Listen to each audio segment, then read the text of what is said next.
Diabetic পেশেন্টদের জন্য কি খাবার আমরা অ্যাডভাইস করবো? 3 ধরনের খাবারের কথা বলবো, যে খাবারগুলো সব থেকে বেশি হেল্পফুল ডায়াবেটিক পেশেন্টের জন্য। প্রথমত হচ্ছে লিফি গ্রিন ভেজিটেবলের মধ্যে কি কি খাবার আছে, শাকসবজি এবং ব্রোকলি।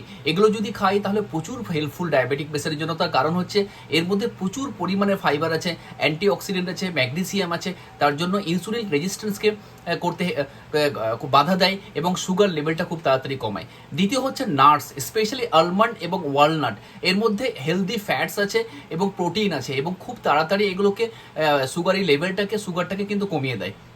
3 নম্বর হচ্ছে যে ফ্যাটি, স্পেশালি ওটস টাইপের কিছু খাবার আছে, যে খাবারগুলো যেটা হচ্ছে সব থেকে বেশি হেল্পফুল। তার প্রচুর পরিমাণে হাই ফাইবার আছে এবং স্লো ডাইজেশন এটা হয়, এবং তার সাথে সাথে ব্লাড সুগার লেভেলটা আস্তে আস্তে কমতে শুরু করে। আরও ডিটেলস ভিডিও এগুলো দেখার জন্য ইউটিউবের লিঙ্ক আমি কমেন্টে দেবো, আপনারা যান ইউটিউবে দেখুন, আশা করছি ভালো লাগবে।